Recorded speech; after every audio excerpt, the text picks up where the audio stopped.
Hey friends, welcome back to another Wellness Wednesday. I think this one's going to be pretty quick. You could maybe hear it in my voice, but I have come down with a cold. I'm actually on the mend. I think yesterday and the day before were like the worst, and I'm starting to feel better. So, Wellness Wednesday, whenever I'm not feeling well on a Wellness Wednesday, I like to call it a Well Mess Wednesday, which is how I feel when I'm sick. Anyways, I just wanted to give a quick update on my FatCycling that I had been talking about for a month or so. So I gave a little bit of an update in my What I Eat in a Day video that was from a few days ago. So if you haven't seen that, check that out, and that'll give you also the full day of eating with kind of how I'm eating now. Although I am doing a lot of cycling, which makes sense with a name like FatCycling. So not every day looks the same. So when you see my What I Eat in a Day on that day, don't think that that's how I eat every single day. It really does vary, but I go into that in that video. So when I started the FatCycling, what I was planning to do was very similar to what I did about a year and a half ago.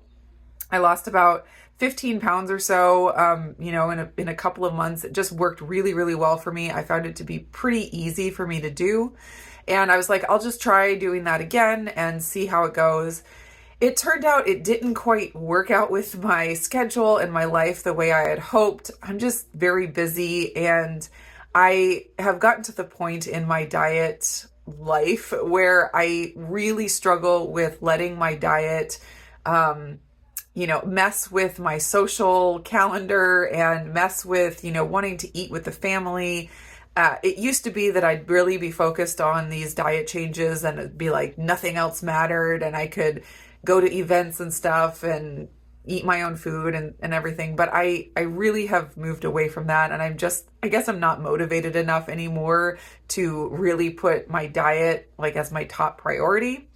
I think that's probably a healthy thing for me in the long run, but it does, make it difficult to do any kind of a really strict diet. So anyways, I decided what worked better for me, and I kind of just fell into this pattern naturally, is just more sprinkling in lean meals every once in a while, whenever it worked out, because oftentimes I want to just eat with the family in the evening. My husband has gotten into having Keto Chow, which is kind of fun. He's been really enjoying that for his evening meal. Well, he intermittent fasts to lunch or to about 2 p.m. and he'll eat a meal, and then usually he'll eat another meal in the evening, and then he'll have a Keto Chow for dessert. So he's kind of getting 3 meals, but they're, bigger meals, especially the one in the evening where he eats a full meal and then has a Keto Chow.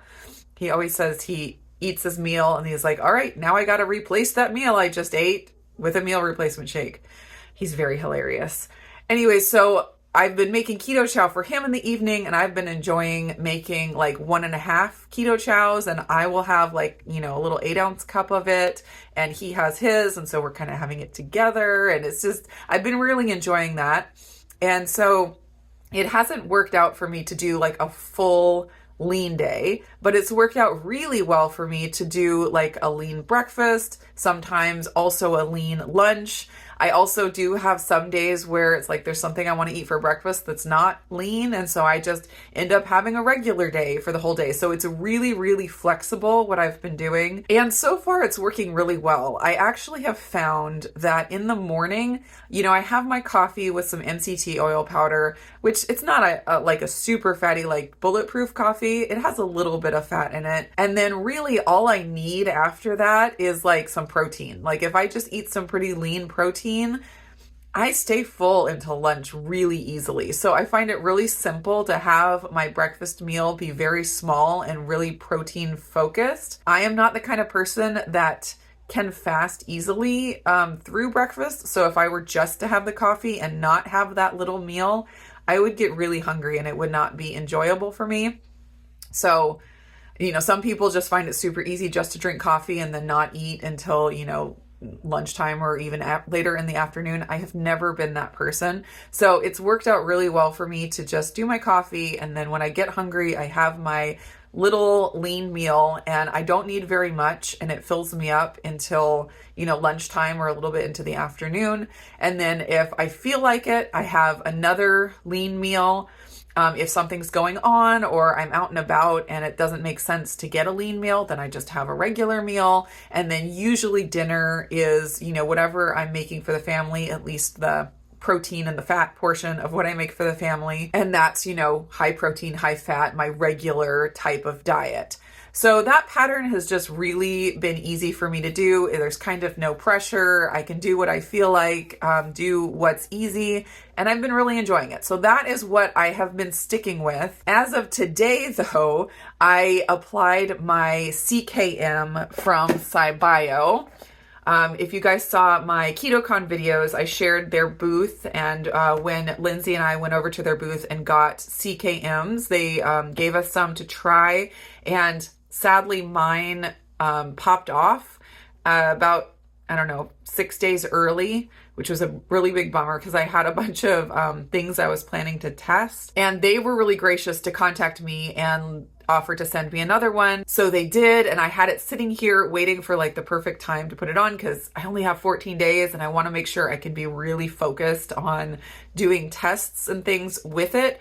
So I applied it this morning, and I am embarking on some tests, and I am filming all of that, so you can look forward to all of that coming soon. So all that to say, that's kind of the pattern of the FatCycling I landed into, and I think I will continue with that because I do feel really good doing it, and it has allowed me to drop a few pounds. Not anything dramatic, but it's really easy for me. I feel good. I'm not gaining weight for sure, and I've lost a little bit. So everything is going in the right direction. So I'm in no rush to lose a whole bunch of weight or anything. I'm just kind of seeing where my body can get to naturally with something that is livable for me. So that's all going well, and I plan to just kind of go back to that as soon as my 14 days are up, testing ketones with the CKM. So that's really an update on where I'm at with that. I did want to ask a question to you guys. I have these first 3 days with the CKM planned of what I'm going to test, but then beyond that, I have some ideas. But if there's anything really specific that you guys want me to test, let me know. No guarantee that I will for sure do whatever it is that you ask. I'm not going to be going on a 3-day water fast, 7-day water fast. That's just not going to happen. I'm sorry. But if there's anything you're super, super curious about, just put it down in the comments and I will see what I can do. This is just, like I said, going to be a short one today. I just wanted to give that update about where I'm at with all the FatCycling, with the CKM, and you can look forward to more stuff on the CKMs coming soon. If you want information about the SciBio CKM, I will put the link down in the description. It is, the first of its kind on the market. I do think we're right on the cusp of this kind of technology being more readily available, but I am very happy with the price point that they have it at. Considering it's the first thing like this on the market, I feel like they could have charged a lot more. So I think it's pretty affordable for what it is, but I will put that information down below, so check that out if you're interested. That's it for my Well Mess Wednesday. I hope you guys are all doing great, and I'll see you again in the next one.